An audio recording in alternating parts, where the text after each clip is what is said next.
Hello, moi c'est Farah de Think with Farah. Je suis coach holistique et formatrice business et marketing digital et j'aide les entrepreneurs ambitieux et ambitieuses comme toi à dépasser leurs blocages et leurs pensées limitantes pour faire boomer leur business. Discutons ensemble des solutions concrètes et activables pour faire boomer ton business un peu plus chaque jour et révéler l'entrepreneur totalement badass qui est en toi. Mon but ? Te partager mon expérience et mes apprentissages sans filtre et te donner les clés pour que tu puisses incarner chaque jour la personne qui te permettra de créer la vie de tes rêves. Bienvenue dans un nouvel épisode de ton podcast Think with Farah. Aujourd'hui, j'ai envie de te partager l'élément clé dont tu as besoin pour pulvériser tes croyances limitantes. Alors c'est vrai, il n'y en a pas qu'un seul, mais sans celui-là, tu n'y arriveras pas. Et c'est quelque chose dont j'avais pas conscience tout de suite. Ce sont mes clients et mes clientes dans mon programme Think With Yourself qui est dédié aux croyances limitantes qui me l'ont fait réaliser. Quand on parle de croyances limitantes, c'est quelque chose qui est très très vaste. On en a plein, elles existent, c'est normal. Mais c'est pas pour autant qu'il faut les laisser s'installer et en être victime. Elles peuvent exister pendant que tu as le contrôle sur elles, pendant qu'elles ne t'empêchent pas de passer à l'action. Et pour ça, a priori, tu as besoin de les identifier, tu as besoin de les connaître. Et ça, c'est ce que j'ai pensé pendant très longtemps. Et en fait, je me suis rendu compte que c'était incomplet comme approche parce que parmi toutes les personnes que j'ai accompagnées dans Think With Yourself, je me suis rendu compte et on s'est rendu compte en cours de route qu'en fait, il y a certaines pensées limitantes que ces personnes avaient dont elles n'avaient pas conscience avant de rejoindre le programme. Mais c'est pas pour autant qu'elles n'avaient pas commencé à avoir déjà des résultats. Et là, finalement, je me suis confrontée à quelque chose d'hyper intéressant. C'est que pour dépasser tes croyances limitantes, t'as, entre guillemets, besoin de les identifier, mais en réalité pas tant que ça. T'as surtout besoin de croire que t'es capable d'atteindre ton plein potentiel.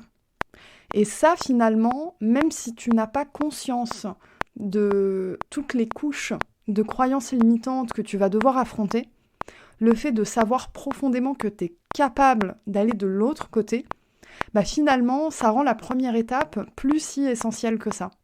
Parce que si tu connais tes croyances limitantes, par exemple, tu sais que tu as peur de l'échec, que tu as un mauvais rapport avec l'argent, etc., mais qu'au fond de toi, tu as l'impression que tu n'arriveras jamais à les dépasser, finalement, les identifier, c'est pas ça qui va t'aider à les dépasser.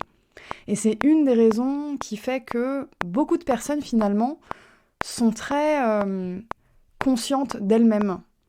Beaucoup de personnes, et je pense que toi inclus, ont conscience de leurs limites. Ont conscience de ce qui ne va pas en termes de croyances limitantes, en termes de comportement d'auto-sabotage. Finalement, c'est pas un problème de conscience de soi. On se rend assez compte de ce qui ne va pas, ou de là où on fait de l'auto-sabotage, ou de là où on n'est pas à notre plein potentiel. Du coup, identifier, c'est pas suffisant. Alors, il faut certes connaître des méthodes pour travailler dessus, ça fait partie de moi ce que j'enseigne à mes clients et mes clientes, mais il faut surtout croire que tu es capable de les dépasser. Je vais te parler un peu des croyances limitantes et de leur fonctionnement pour t'aider à aller vers ça.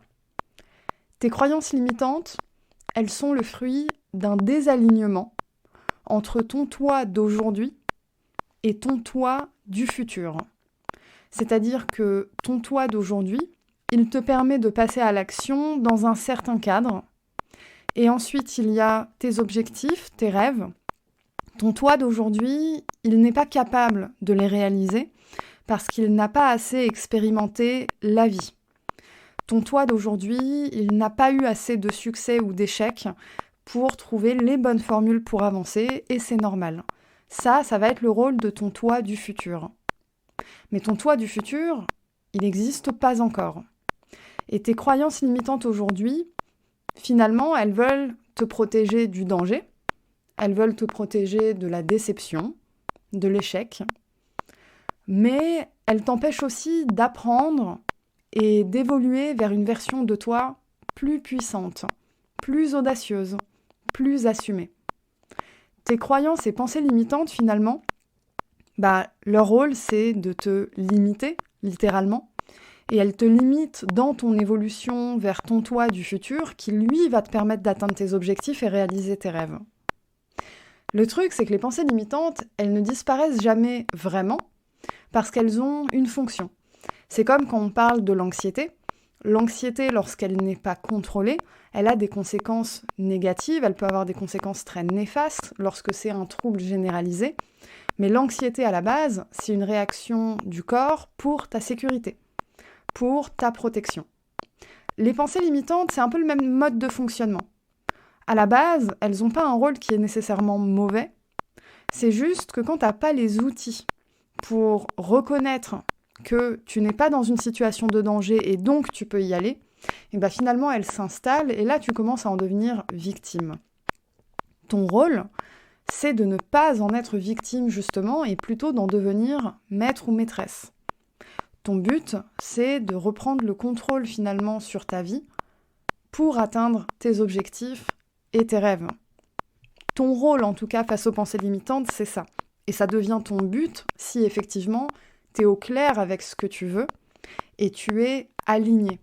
Tu arrives finalement à recréer un alignement entre ton toi d'aujourd'hui et ton toi du futur, un alignement qui fait que tu vas réussir petit à petit à effacer la puissance de tes pensées limitantes. Elles vont toujours exister, mais elles vont passer d'une pensée qui est très présente dans ton esprit à un petit chuchotement que tu entends de loin. Un peu comme si tu entends quelqu'un te critiquer, mais quelqu'un qui est très loin, quelqu'un que tu connais pas, quelqu'un dont tu as entendu à moitié à peine la phrase, tu vois, et puis ça a très très peu d'impact parce que tu es déjà en train d'avancer, parce que tu sais où tu vas. C'est cette quête d'alignement entre ton toi d'aujourd'hui et ton toi du futur qu'il faut aller chercher. Et cet alignement va te permettre de croire profondément que tu es capable de reprendre le contrôle et que tu n'es pas victime de la situation.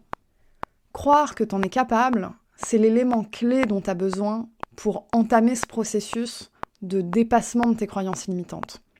Ensuite, tu vas mettre en place un alignement entre ton toi d'aujourd'hui et ton toi du futur.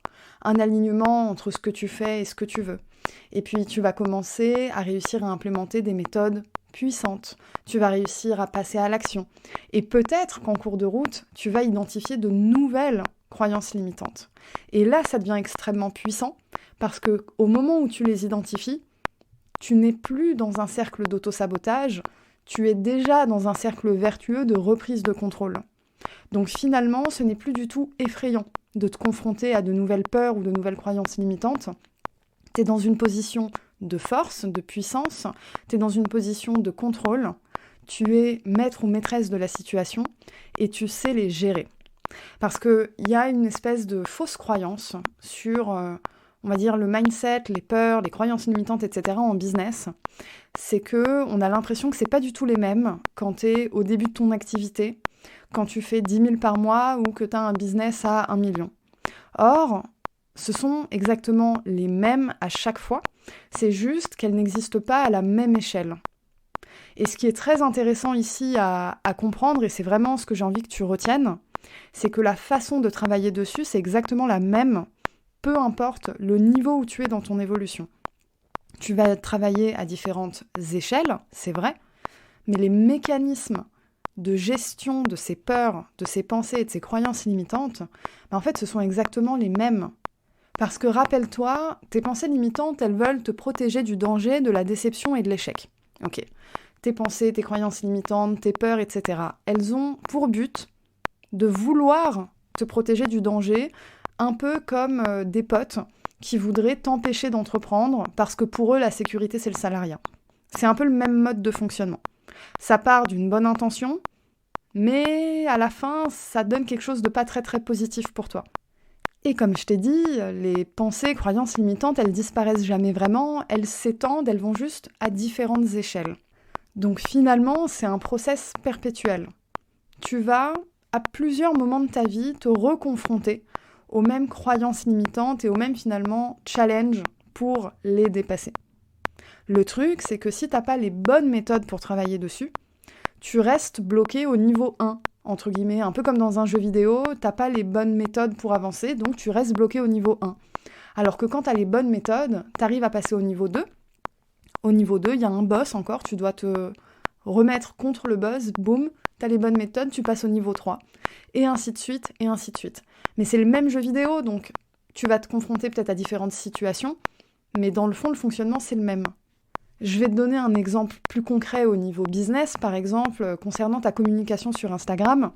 Peut-être qu'aujourd'hui, tu n'es pas à l'aise à montrer ton visage en face cam, et tu vas dépasser cette peur, dépasser peut-être cette fausse croyance qu'on va te juger, etc. Et tu vas commencer à faire des stories face cam. Super, ça va t'aider à gagner confiance en toi, à constater que finalement, c'était pas si difficile, et naturellement, tu vas commencer à évoluer vers quelque chose de plus grand, de plus audacieux. Peut-être qu'après, tu vas te confronter à « j'ai envie de faire des reels », admettons, je veux intégrer les reels dans ma stratégie de communication, mais je suis pas à l'aise à faire ce genre de vidéo. Même lot de croyances, pensées limitantes, même lot de peur, mais on est sur quelque chose d'un peu plus audacieux. Tu vas dépasser ça. Encore une fois, tu vas évoluer, tu vas réussir à aller de l'avant. La prochaine étape, ça va peut-être être faire des vidéos sur YouTube, par exemple. On est à un niveau bien plus avancé en termes de vidéos face cam, entre une story et une chaîne YouTube, mais pourtant, la nature du frein est exactement la même. C'est juste qu'elle est à différents niveaux, à différentes échelles. Et finalement, quand tu comprends ça, tu te rends compte que si tu as l'impression que c'est une montagne que tu ne peux pas gravir, eh ben tu vas stagner au niveau 1. Or, c'est pas ça que je veux pour toi. T'as des rêves, t'as de l'ambition, t'as des choses qui te font vibrer et surtout t'es capable. Moi, je sais que t'es capable. À toi maintenant de le croire profondément. Si tu le crois profondément, si tu le sais et que tu te sens prêt ou prête à travailler dessus, je t'invite à cliquer sur le lien dans la description de l'épisode et à découvrir ce que je te réserve dans Think With Yourself. Voilà, on arrive à la fin de cet épisode. S'il t'a été utile, il sera certainement utile à un ou une amie entrepreneur à toi, donc je t'invite à lui envoyer. Et puis à partager ton avis sur Apple Podcast ou mettre une note sur ta plateforme d'écoute préférée. À la semaine prochaine!